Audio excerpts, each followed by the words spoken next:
Ayan guys, tayo na naman ang magluluto. Mayroon ako dito nabiling isda. So ating iyan i-preprito muna. So ayan, lagyan na natin ng mantika. At ito naman ang magiging ricado natin guys. So ayan, bawang, kamatis at saka yung sibuyas. Maraming sibuyas. So ayan, ang lulutuin natin ngayon guys ay sarsyadong isda with egg. Ayan guys, i-scramble natin yang egg. 3 egg yan.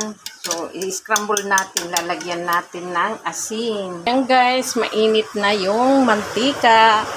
Lagay na natin yung preprito nating isda.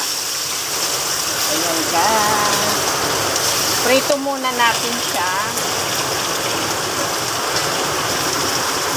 So, ayan na guys. Tapos na tayong magprito.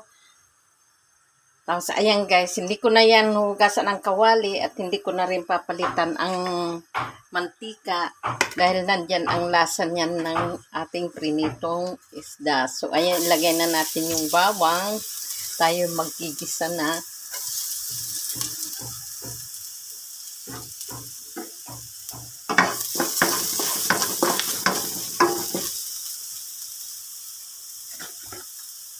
Pagsabayin na natin yung sibuyas at kamatis. Haluin muna natin. Papakatasin muna natin ang itong mga ricado.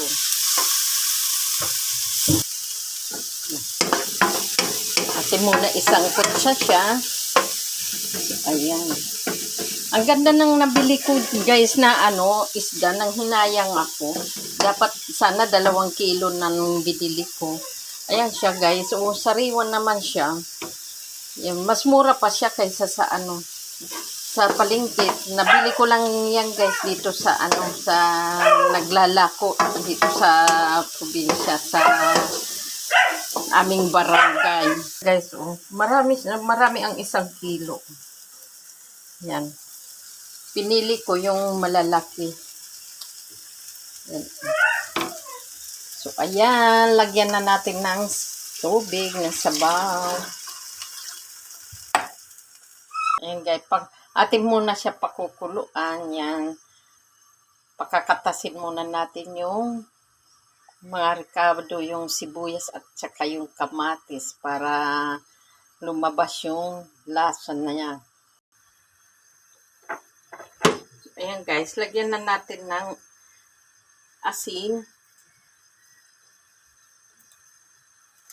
At saka granules, magic sarap. Konti lang guys. So, ayan guys. Ilagay na natin ang cheese. Sorry. Ayan, lagay na natin.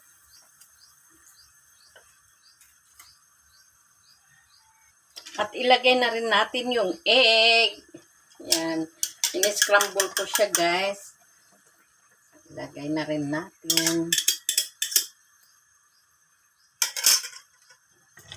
So, ayan na guys, ating tikman. Yes, perfect. Tama lang ang timpla guys. So, ayan, luto na ang ating sarsyadong isda. Ayan. Thank you for watching. Don't forget to follow, like, and share.